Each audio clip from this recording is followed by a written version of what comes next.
you don't know me, I am a voice actor, and I love history and culture, stuff like that. So a lot of the stuff that I do here on the channel is audiobooks and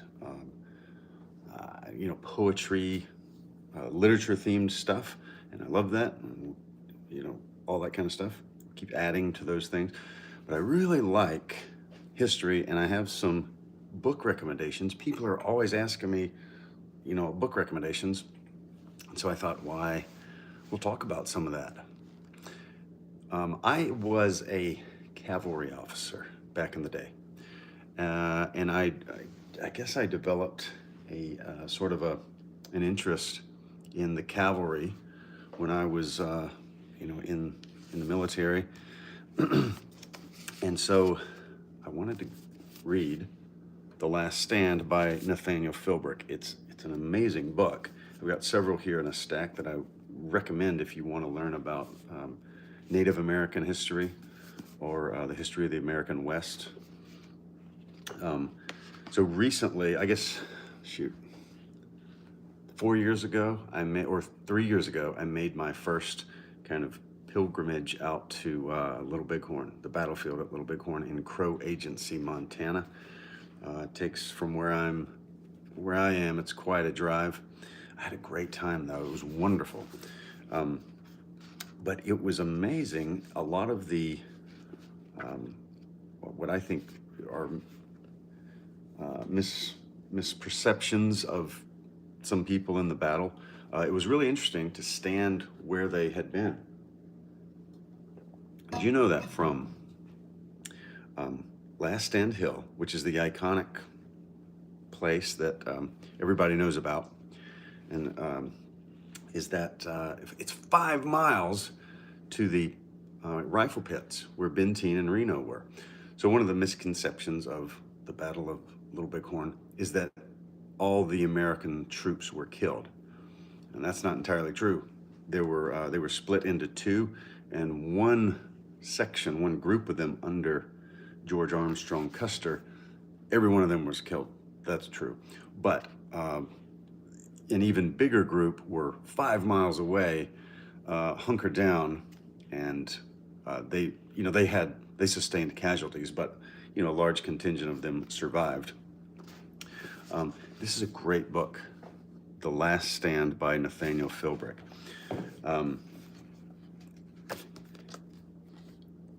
Little Bighorn was kind of the beginning of the end in a lot of ways. It was a great tactical victory for the Confederated Native American tribes, but ultimately it made the Americans after the Civil War say, you know what, we're going to deal with this problem once and for all, and throw lots of resources at it. This one I think I got it off of Amazon. When I'm done with this live, I'll go and link all the books that I'm going to show. I'll link them in the bio. But yeah, most of these I think you could get off of Amazon. Yeah, this is spectacular. It's an incredible overview of the battle, but also it just has a lot about Custer, Sitting Bull, Crazy Horse, that kind of thing. Now, while I was at the Little Bighorn battlefield in the gift shop there, I picked up, this was one of the books, Red Cloud, Oglala Legend. He was a different Lakota sort of family, a different part of the Lakotas. Sitting Bull is a Hunkpapa Lakota.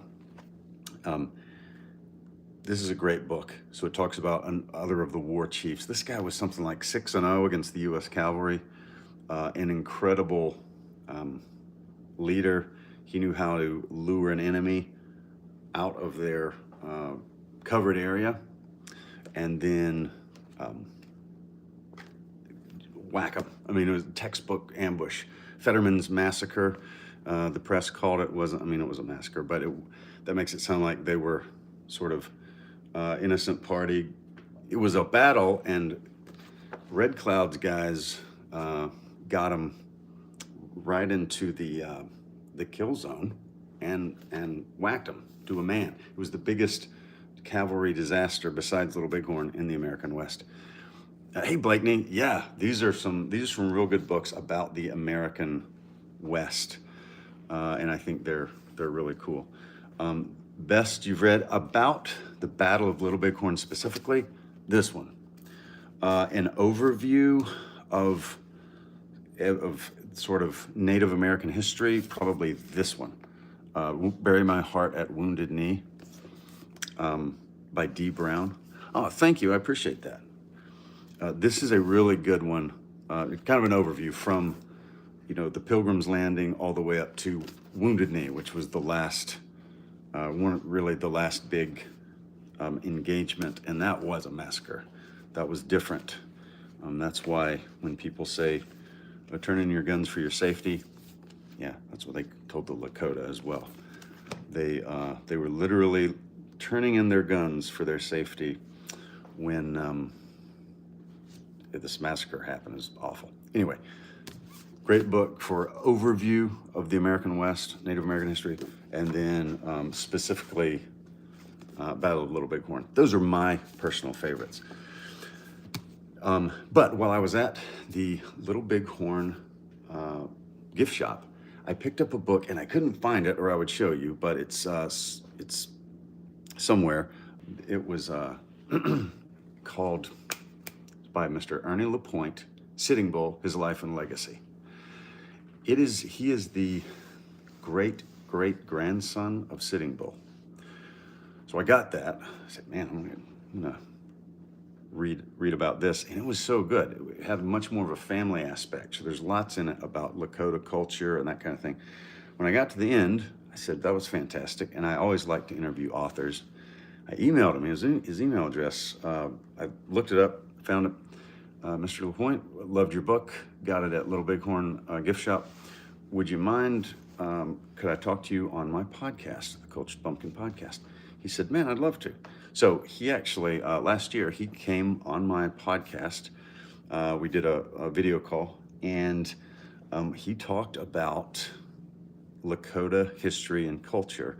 And I put the full video here on the Cultured Bumpkin, so you can find that. And I'm about to make a playlist, I haven't done it yet, of like history and culture.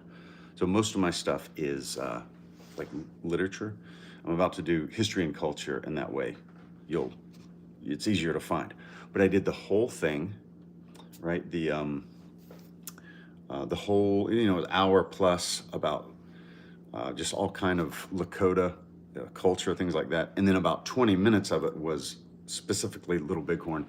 And I've sort of put that one up as another video. So there's two videos, even though it's from the same interview. So yeah, those are really good. Red Cloud, a great war chief from another family of the Lakotas.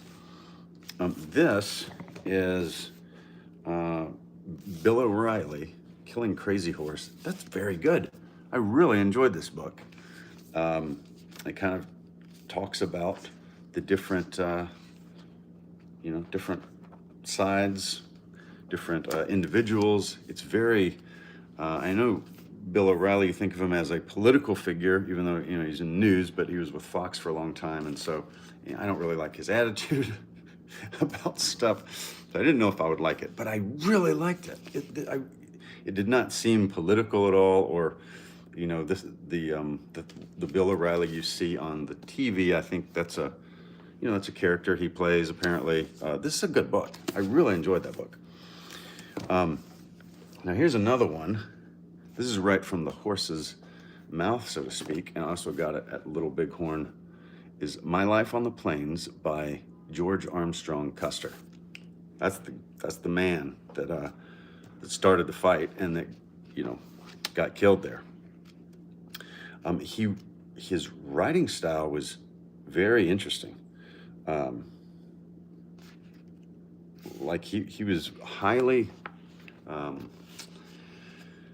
he was educated at West Point, last in his class, but not because he was an idiot. It was because he was chasing women the whole time. He was a distracted, but a very smart guy. And then he wrote this after, I don't know, something like he went out there in 66, 1866, and then this was published in 73, 1873, 3 years before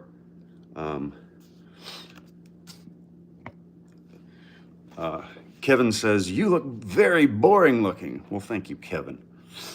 You are not very exciting to look at yourself. But if you like to read, oh man, I would be one of your greatest friends. But the Bible says, "A fool hath no delight in understanding." So some people don't like to learn. They don't like to learn new stuff. That sounds like you. I would try to mend my ways, Kevin. My gosh. Okay, so this is a very interesting book. It's hard to read because he's such a good writer. Like, he's very flowery in his writing style. He's not like Ernest Hemingway or something, gets right to the point. He's very poetic. It's almost Shakespearean, some of the stuff in it. I really like it. Now, you can't really trust it because a lot of the stuff seems embellished. And when you cross-reference it with other people, even in the same time, a lot of the stuff doesn't line up exactly. I mean, he was there, that kind of thing, but he kind of tends to stretch the truth because he did have a very big ego. But a lot of people did that back then. So you just, it's still fascinating to read, though. It's a great peek into the mind of an American icon, even though if some of the things are true, which are said about him, he was an awful guy. Let's see, what's another one here? Okay, so this, if you've ever seen these, you ever seen these? The old time life, kind of leather. They're not leather, but they're fake leather or something. They look cool. So they're called, it's from the Old West, what you call it? Little, I don't know, series. You need to get out of your house, Dean says. Well, I'm telling you about Little Bighorn, which is a very long way from where I am and my trip there. So, yeah, I do, Dean. I do get out of my house. This is a great book. A great series. My grandfather had them when I was a youngster, and I love them. So this is a good one. There's a whole bunch of them. Like, I don't know the total number, but it's probably 25 or 30 of them. Do you know about the winged hussars? Yes, I do. I'm gonna hopefully, we'll talk about it one of these days. I really like military history. That's a lot of, it's very interesting to me. But yeah, this one's the Scouts, and then this one is the Indians. This one is the Soldiers, and this one is the Great Chiefs.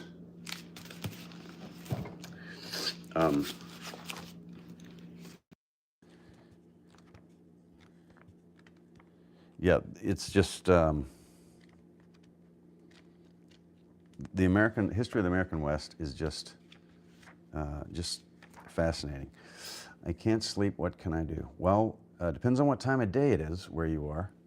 Also, reading helps. Reading something boring helps. So if you think this is boring, then you can always just keep watching. You know what I mean?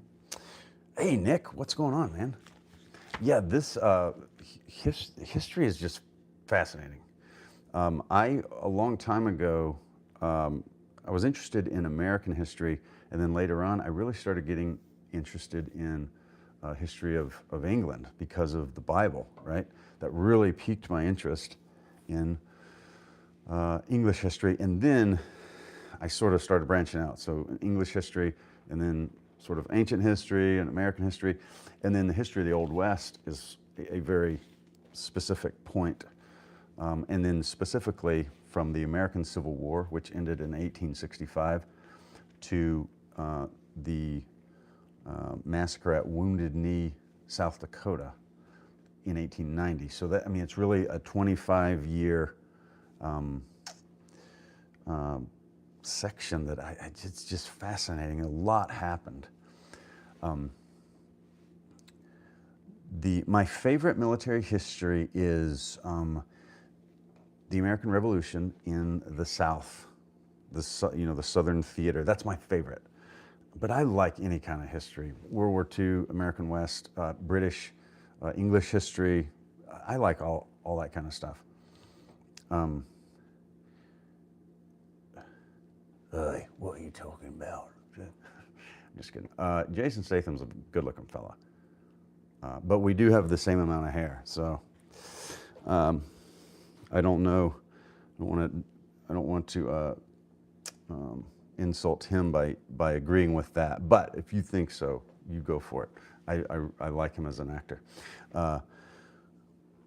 Let's see. Somebody said, "Is your Southern Pride and Prejudice casting call still open?" It is. I'm still going through auditions. If you want to audition, shoot me an email.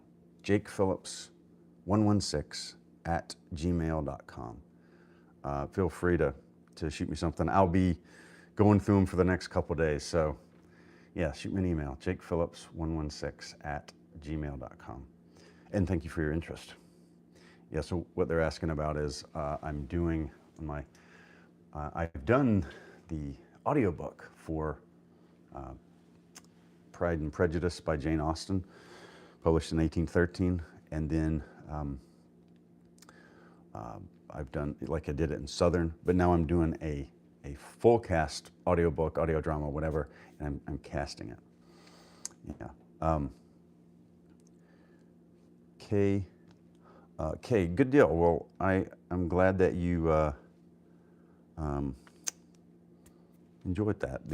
I think it's cool to always be learning stuff from history, and you really, one person could never learn all the history there is. There's just too much. There's so much.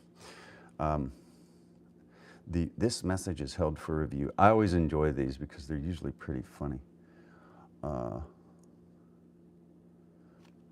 Okay, I'm going to keep that one hidden because that was just inappropriate. The personal attacks, I enjoy those when they're like, "You look funny." I definitely want to. Well, you don't have to. You could use it on your phone. Like if you did an audition, just do it from your phone. Maybe go into your closet. I am not on the auditions. I am not judging.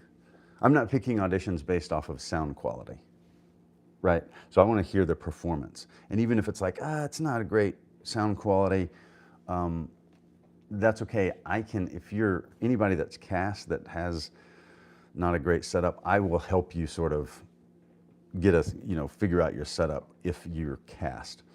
So don't worry about that. So if that's the only thing keeping you from it,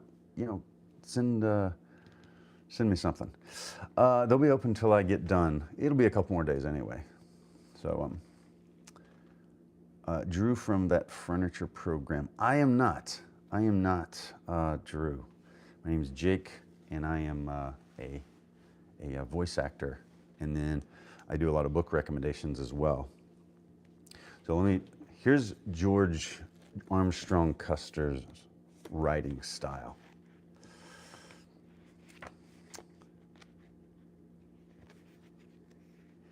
Yeah, I think history is very important, that being a very big reason. All right, so here is George Armstrong Custer, the hero of Gettysburg, the villain of the Washita, and greetings from South Wales. Very cool. Joe, thank you, and same to you. Hope you have a Happy New Year.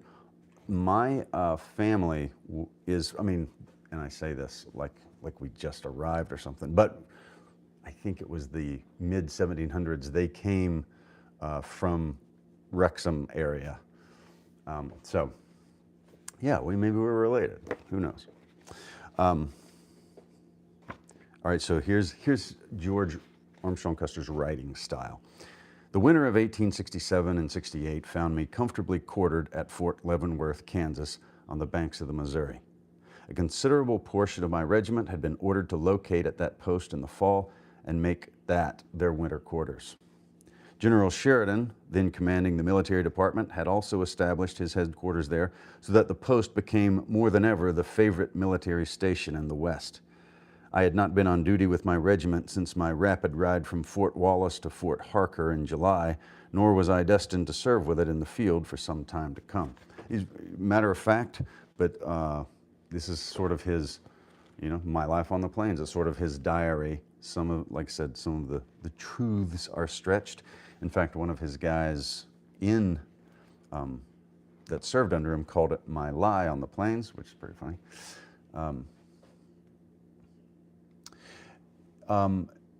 Iceheart, send me an email and I will send you the audition sites. And that's what you can do. Number one book recommendation, Bury My Heart at Wounded Knee by D. Brown. That is a really good overview. Really good overview. So we'll read a little bit from it. It really starts early in American history, when the Europeans landed, and then it goes all the way up to, Wounded Knee. Hello, Hakudo, I don't know how to say that, but hello to you and to all the other bumpkins. So there's a chapter in here called "The War for the Black Hills." That is it's very interesting. This is, anybody know who that is without looking? Who's that?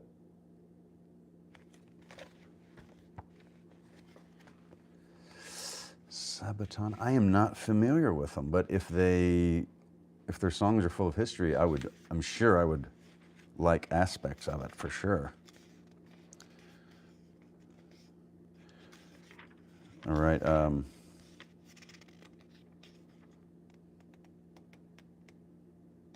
So in the Black Hills, it was interesting.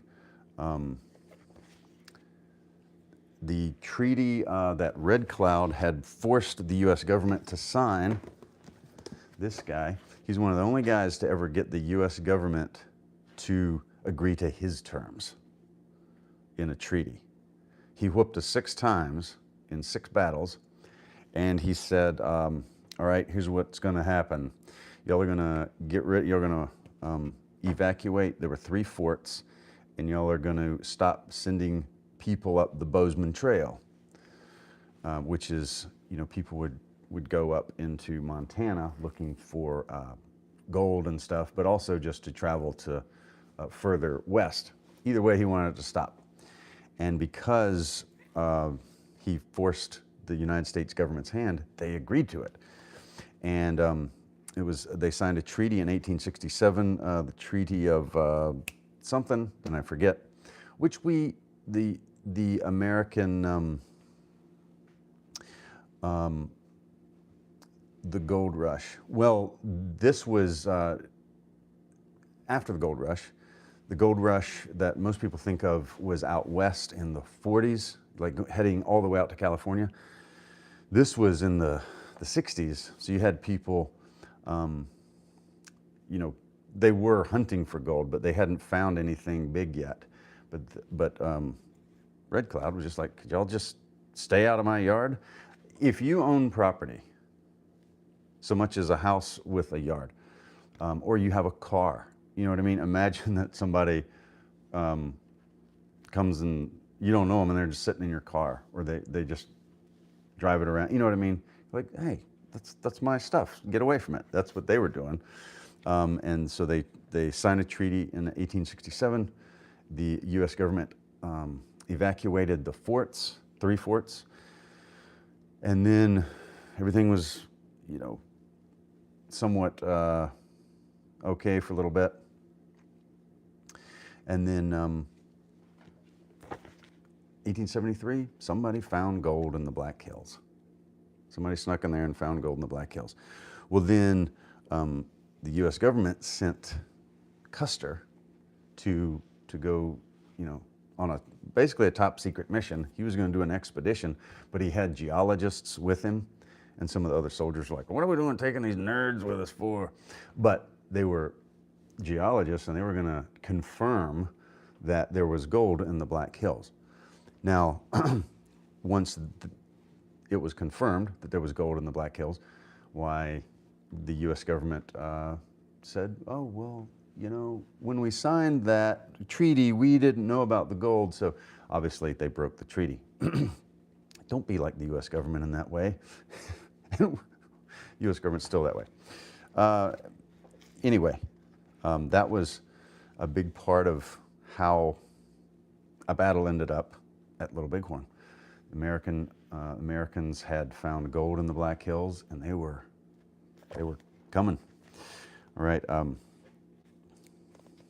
I think that was 73 was the expedition out west. By the spring of 1875, now this is from Bury My Heart at Wounded Knee.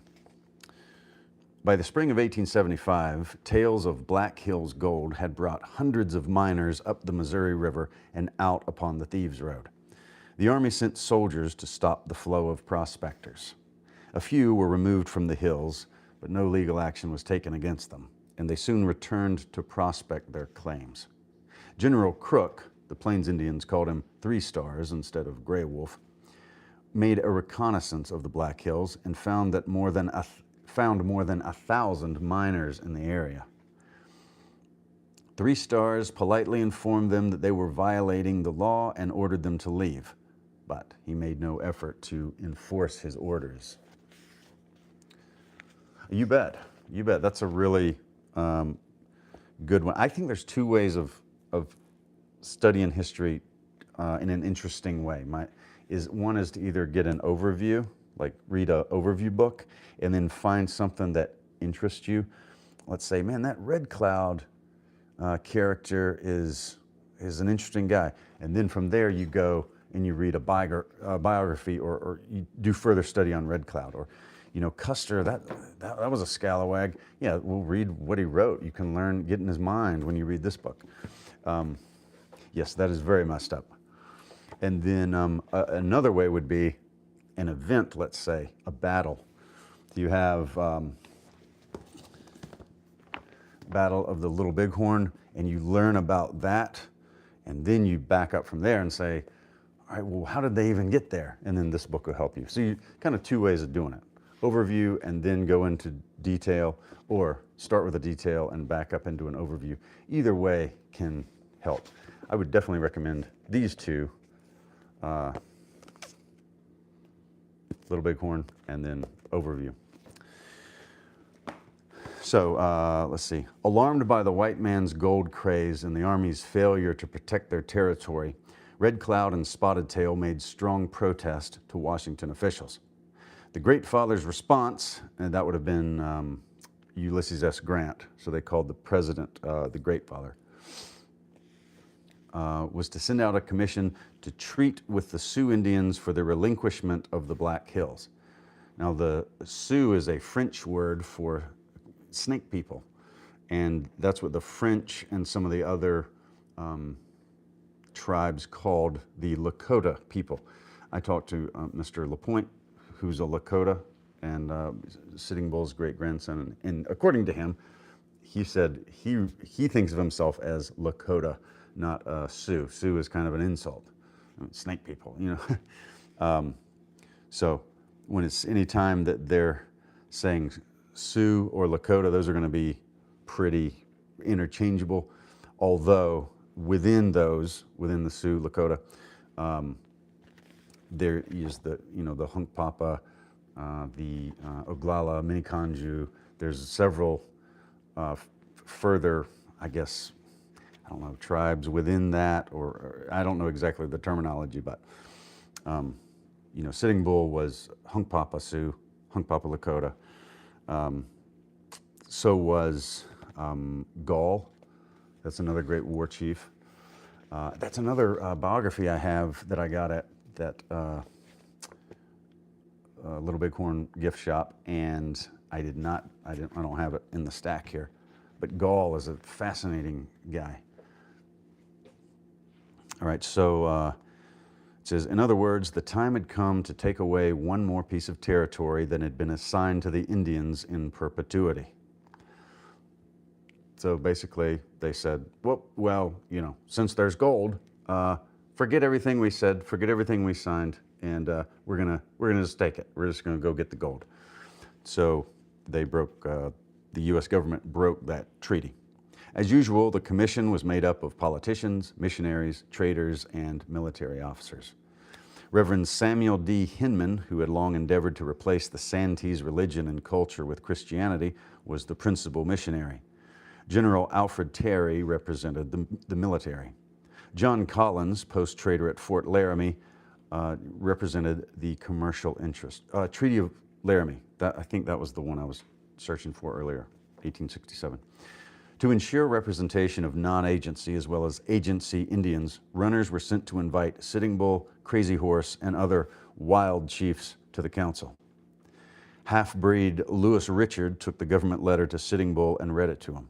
I want you to go and tell the Great Father, Sitting Bull responded, that I do not want to sell my land to the government. He picked up a pinch of dust and added, not even as much as this. That's pretty cool. Like that's a great way of talking, and those languages, when you talk, it has a very a lot of the natural world in it, like, oh, it's as beautiful as a sunrise, that kind of thing. But yeah, Sitting Bull says, I don't want to sell my land to the government. Not even, he picks up a little bit of dirt, that much. Like, we're not going to do it. And then when you hear about what he did at Little Bighorn, he backed that up. Interesting thing, he was a spiritual leader for his people as well. You might call him a medicine man or something. He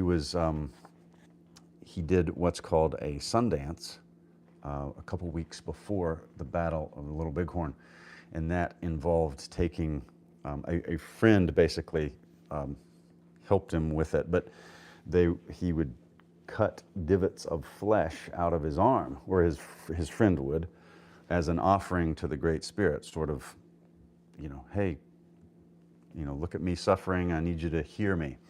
And that's interesting because the Bible talks about that. It's always interesting in ancient history to link stuff. In the book of Kings, so you have this war chief, this medicine man, Sitting Bull, and as he's trying to communicate with the Great Spirit, he has 50 pieces of flesh cut out of each arm. And then, to gain the attention of the Great Spirit, right? In the book of Kings, it says that the prophets of Baal, it said that they cut themselves after their manner was with knives and lancets until the blood gushed out upon them.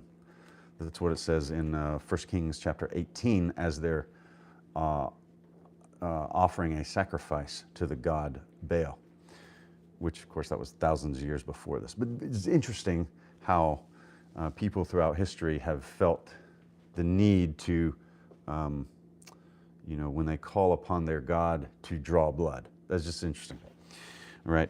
So that's what he had done, and then by the time, 2 weeks later, he's recovering, but he's also has a low-grade fever, right? By the way, all of this is in the video from Mr. LaPointe, his great-grandson. I will link it afterwards. And that way, if you want to hear Mr. LaPointe himself talk about it, you can do that. But he has a low-grade fever, and he's going to get dressed and go out there and fight, even though he's feeling like crap. And his mom, now in the Lakota culture, the matriarchs are the kind of the final say-so. So like that's where the wisdom comes from, is from the maternal side. And so, the men kind of run the day-to-day and things, but if the oldest woman in the village says, hey, here's what we need to do, then that's what will be done. Well, his mother said, basically, like, son, you look terrible, and I can tell you're not feeling good. If you go try to fight Custer, we know what he's capable of, you're gonna die. And I don't want you to die today. So what you need to do is to stay back here and like have a little command and control is what the U.S. Army calls it. And so even though the Lakota were very known for their one-on-one fighting style, like they would come up and they're not fighting in concert with the other braves, the other warriors. They're fighting one-on-one, man-to-man. It's not like the Saxon shield wall or the Spartans that are all linked, you know, their shields are together. They didn't fight like that. They fought one-on-one with no command and control. Nobody telling them what to do beyond one war chief saying, let's get them, and then joining in the melee. Sitting Bull actually stayed back and said, all right, you young guys that are too young to go up there, y'all go set a smoke screen. All right, in the U.S. Navy and in the U.S., like the cavalry, we still do this today. We set a smoke screen. Or I should say a sand screen is what he told him. So that's where you take a smoke canister and you blow smoke everywhere in order that the enemy can't see you. So when all that smoke is obscuring their view, why you can maneuver around and get ready to fight without them seeing you. Or maybe he's shooting at you and you're trying to cover the area in smoke so he'll stop. Well, or at least be inaccurate and be guessing. So we still do this today. Sitting Bull took these teenage kids that were too young to go up and fight because here come the cavalry over the hill. So he got them, and they got on their ponies and got between the cavalry coming down the hill and the village, because they were having a big, it was almost like a family reunion. They had met at the banks of the Little Bighorn up there in Montana to talk about what are we going to do about these this invasion. Like, we're going to run, we're going to fight, like, what do we do? So all of these tribes were there. You had the Arapaho, you had Lakota, different families within the Lakota, Hunkpapa, Oglala, Miniconjou. Then you had the Cheyenne, Northern Cheyenne, all kind of stuff. And 19, I appreciate that. I hope if you check any of it out, you know, hopefully it's like, yeah, that's, he did talk to that guy. Then, where was I? Except you had the village, lots of different tribes, and then Sitting Bull told the young guys, you go out there and ride your ponies in a circle to raise the dust, right? So these guys started riding around, these kids basically, and the dust was coming up so thick that the guy that was trying to attack the camp couldn't see what he was doing. And so his vision was impaired, while behind that smoke screen, there were guys getting ready to counter the fight. So because he obeyed his mother, basically, he stayed in camp, and they beat Custer. And it might be because Sitting Bull was back at camp saying, okay, you guys do this. All right, we need some guys over there to make sure he's not going to come around the back door like he did at Washita Creek down in Oklahoma. Because what Custer liked to do, one of his tactics that he would do, is he would like come up on a camp and sort of initiate contact, right? Where's my thing? Okay. So if, let's say here's the camp, he would come up like this, initiate contact, and then another group would come around this way and try to attack from the rear, try to grab some prisoners, that kind of thing, and then draw them out that way. And he had done that multiple times, about 9 times, one of them being Washita Creek, which was the notorious one because there was that was a massacre. You know, he had the wrong camp. He was fighting a guy that was on his side, Black Kettle. He was, you know, there were women and children there, which were not shown any mercy in many cases.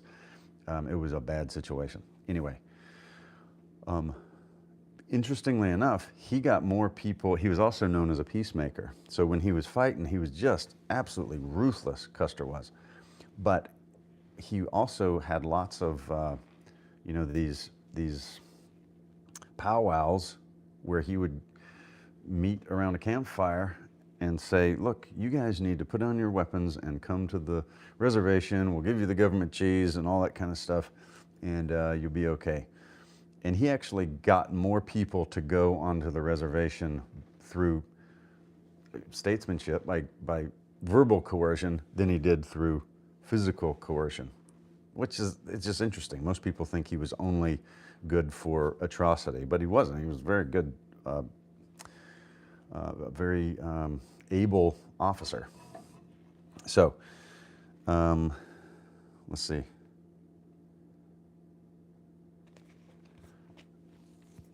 Alarmed by the white men's gold craze and the Army's failure to protect their territory, Red Cloud and Spotted Tail made strong protests to Washington officials. The Great Father's response was to send out a commission to treat with the Sioux Indians for the, sorry, we already read that part. So then Crazy Horse was also opposed to selling Sioux land, especially the Black Hills. The thing about Crazy Horse was he was a great war chief, just really brave. He was extremely athletic, very talented, all the warrior tasks and skills, that kind of thing.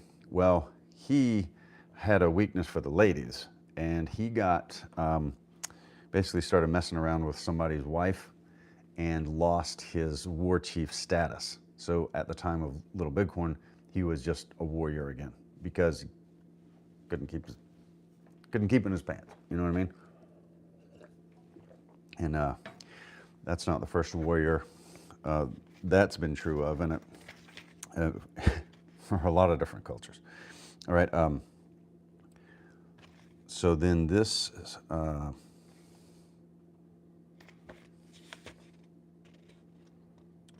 Let's see.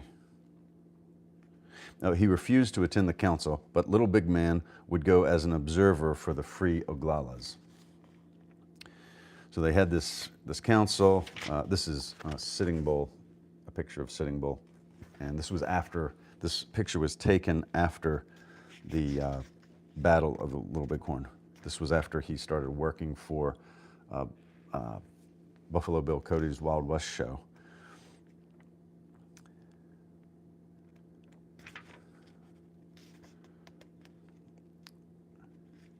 All right, February 8th, 1876, General Sheridan orders Generals Crook and Terry to begin preparations for military operations in the direction of the headwaters of the Powder, Tongue, Rosebud, and Bighorn rivers, where Crazy Horse and his allies frequented. The Tongue River, there had been, in 1866, there had been a battle at the Tongue River, which is in northern Wyoming. I've been to the battlefield. It's a grove of cottonwoods.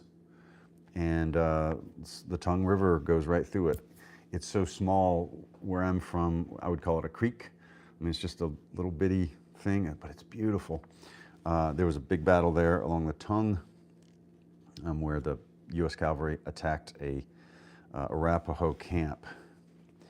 Once this machinery of government began moving, it became an inexorable force, mindless and uncontrollable. When runners went out from the agencies late in December to warn the non-agency chiefs to come in, heavy snows blanketed the northern plains. Crazy Horse's Oglalas were in winter camp near Bear Butte, where the Thieves Road came into the Black Hills from the north.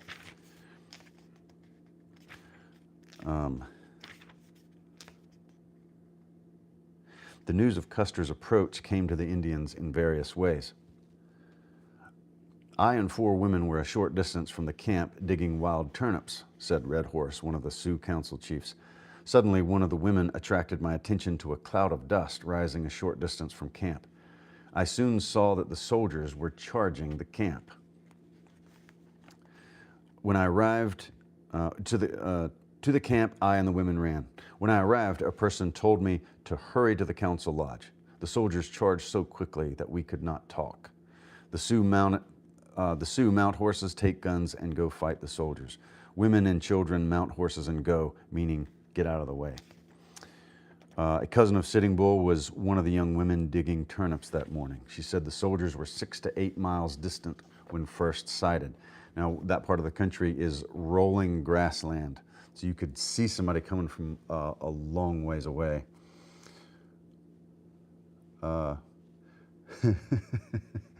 Great. Are you in the Army too?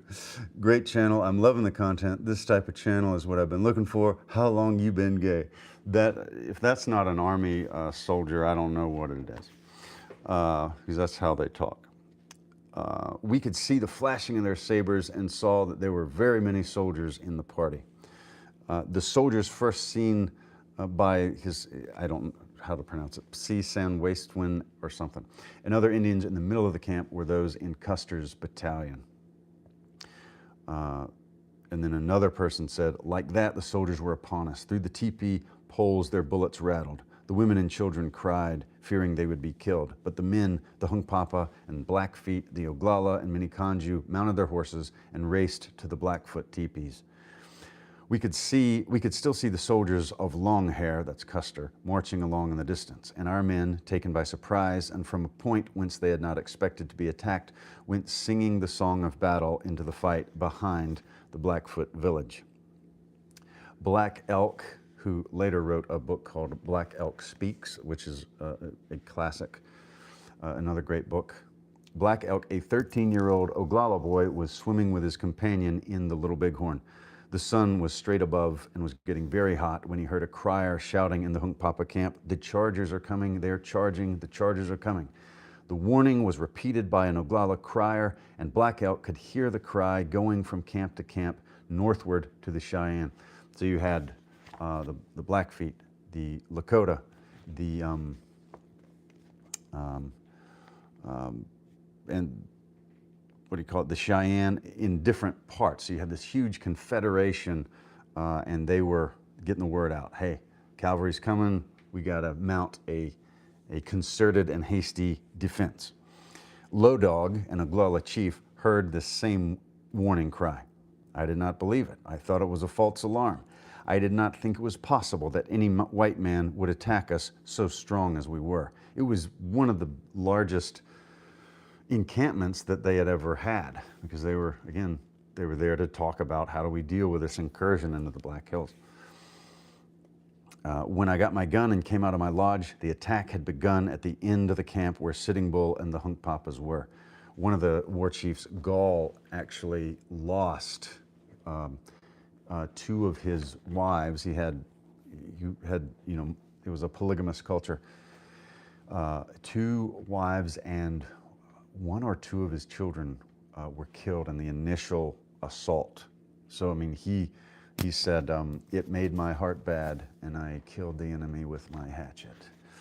So that was a bad day for Gall, but he turned it into a victory. He avenged their deaths. Although I did not believe it was a true alarm, I lost no time getting ready.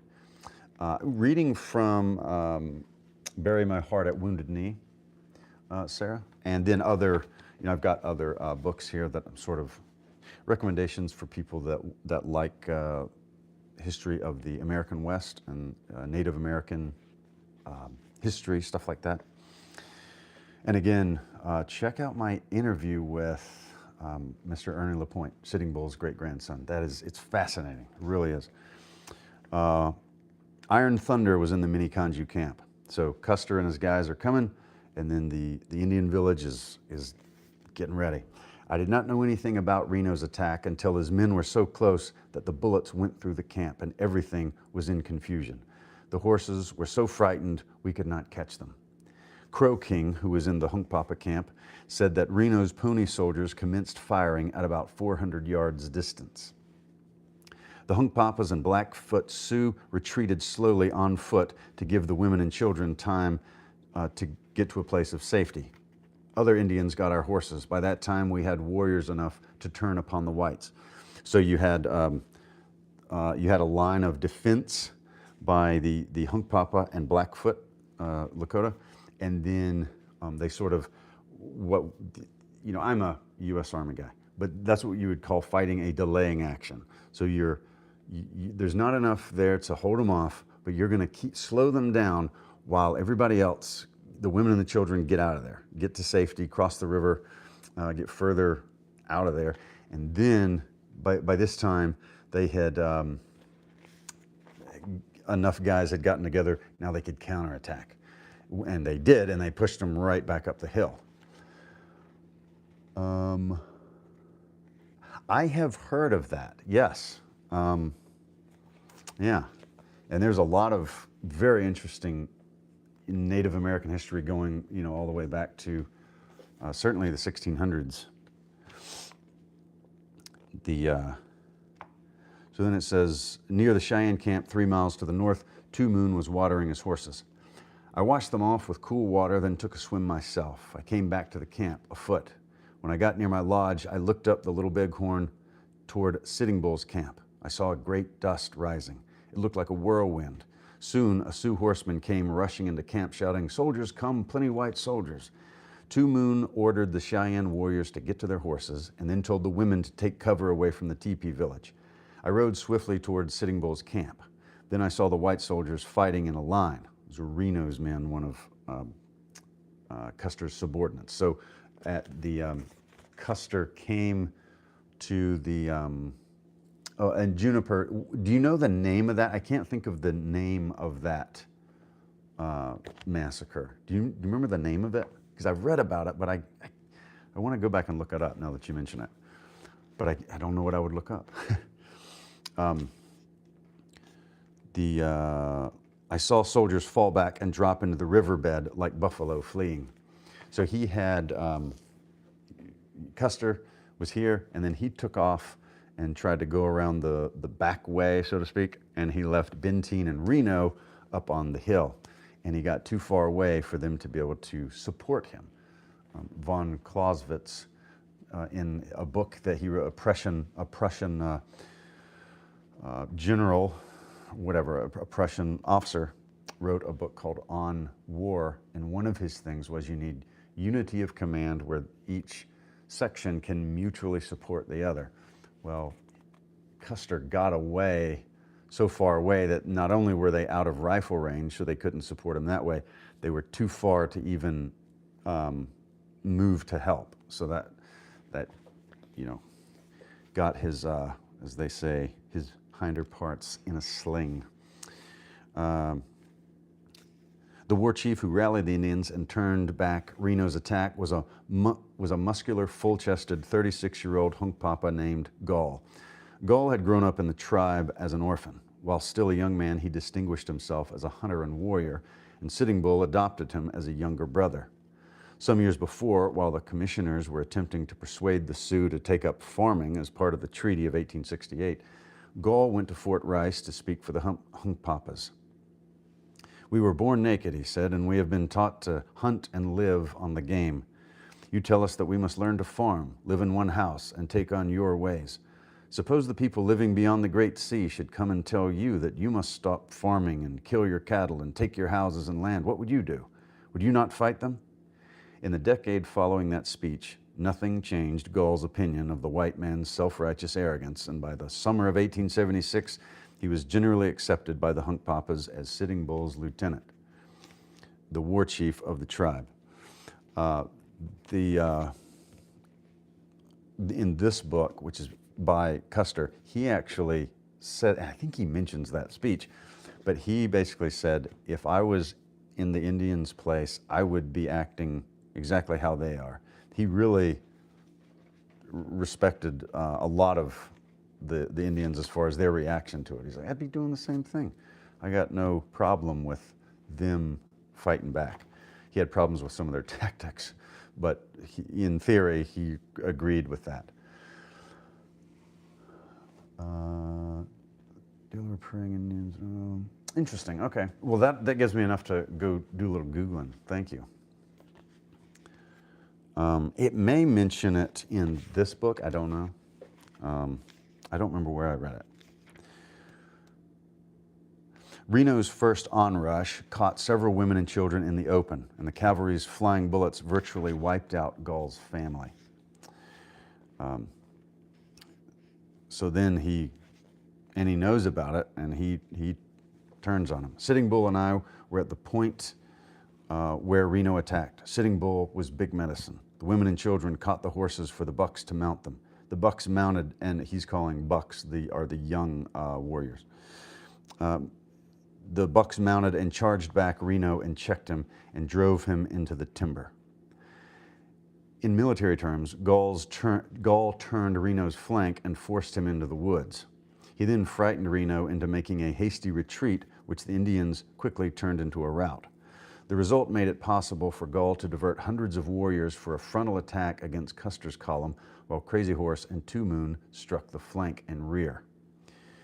Meanwhile, Sitting Bull's cousin and the other women had been anxiously watching the Long Hair's soldiers, again that's Custer, across the river. I could hear the music of the bugle and could see the column of soldiers turn to the left to march down to the river where the attack was to be made. Soon I saw a number of Cheyenne ride into the river, then some young men of my band, then others, until there were hundreds of warriors in the river running up into the ravine. When some hundreds had passed the river and gone into the ravine, the others who were left, still a very great number, moved back from the river and waited for the attack. Kill Eagle, a Blackfoot Sioux chief, later said that the movement of Indians toward Custer's column was like a hurricane, like bees swarming out of a hive. We were talking about earlier, in the language of the Lakota and the Plains Indians and stuff, nature comes up a lot. So he said they were on them like a hurricane and a hive of bees out of a hive. That's interesting. Another guy, a mini Kanju named Hump, said, the first dash the Indians made, my horse was shot from under me and I was wounded, shot above the knee, and the ball came out at the hip and I fell and lay there. Crow King, who was with the Hunkpapas, said, the greater portion of our warriors came together in their front and we rushed our horses on them. At the same time, warriors rode out on each side of them and encircled them until they were surrounded. 13-year-old Black Elk, watching from across the river, could see a big dust whirling on the hill, and then horses began coming out of it with empty saddles. The smoke of the shooting and the dust of the horses shut out the hill, and the soldiers fired many shots, but the Sioux shot straight and the soldiers fell dead. So these are different eyewitness accounts. Crow King said that all the soldiers dismounted when the Indians surrounded them. And again, this is Custer's section. Reno and Benteen had been pushed back up the hill. Then they were on a hill basically 5 miles from Custer along the ridge of this hill. And they had dug these rifle pits. They're there to this day. There's little divots you can look at with like knives and forks and plates and whatever they had. They were digging a little recess in the ground to lay in so they're not getting shot.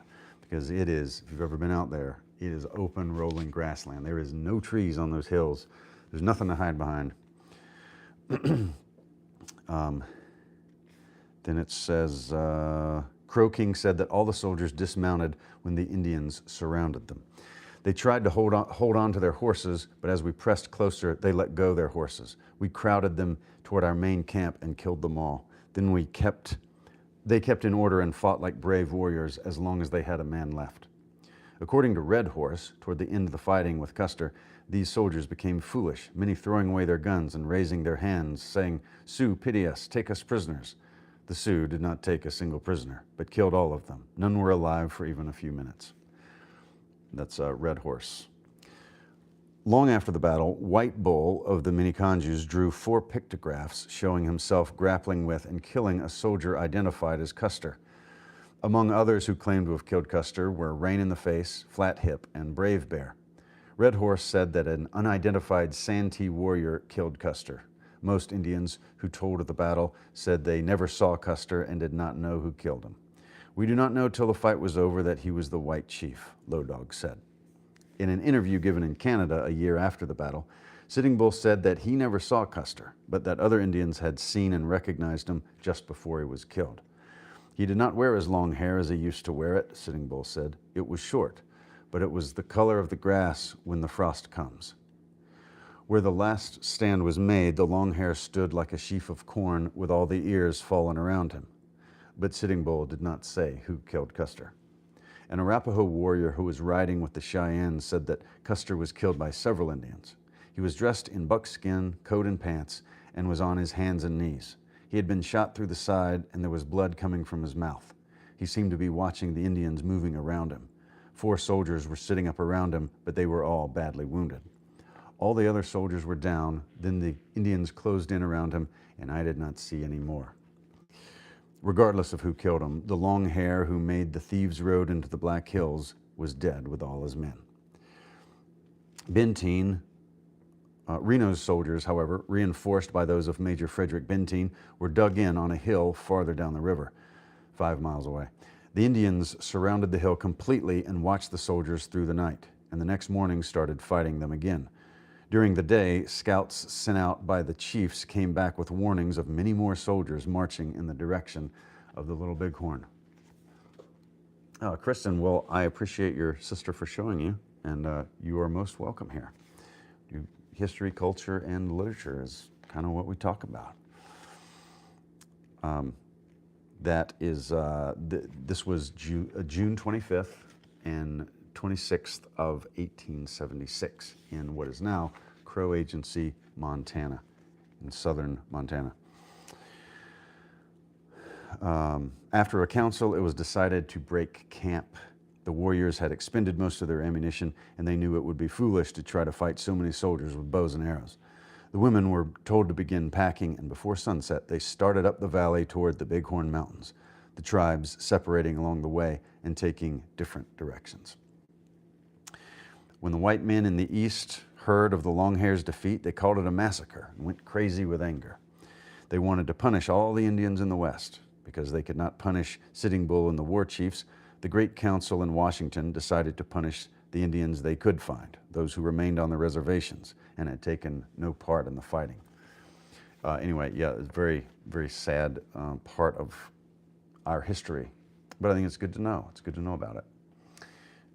And again, in closing, this is a great overview. Bury My Heart at Wounded Knee, and then The Last Stand by Nathaniel Philbrick, Custer, Sitting Bull, and the Battle of the Little Bighorn. Fantastic. It reads like a novel, as do all of Nathaniel Philbrick's books. There's a lot of human interest stuff in it. It's just very interesting. This one is very good. Killing Crazy Horse by Bill O'Reilly. Surprisingly good. The Merciless Indian Wars in America. It's kind of an overview, but also it hones in on Custer and Crazy Horse, and sort of has a lot about the battle. And then this is from the horse's mouth, published in 1873, My Life on the Plains. And this is obviously a reprint, but this was a very interesting peek into the mind of George Armstrong Custer. My Life on the Plains, or Personal Experiences with Indians. Got that at the Little Bighorn thing, the what do you call it? Gift shop there at the battlefield. Red Cloud, Oglala Legend, another great book.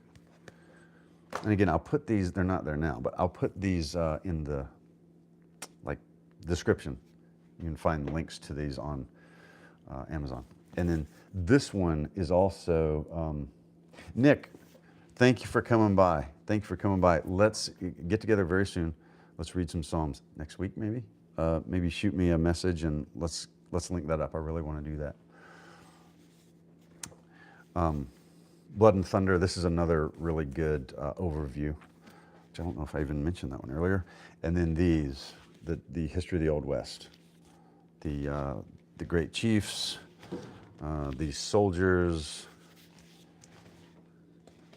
the Indians, and the scouts, along with the Old West. Like that whole series is great, and there's probably 25 or 30 volumes in it. Anyway, I love history, love talking about it. Thank you for coming by and talking about it with me. If you have any book suggestions, drop them in the comment. Love to hear what your favorites are. And yeah, so hope you had a great Christmas. Hope you have a great New Year. And I'll see you again soon.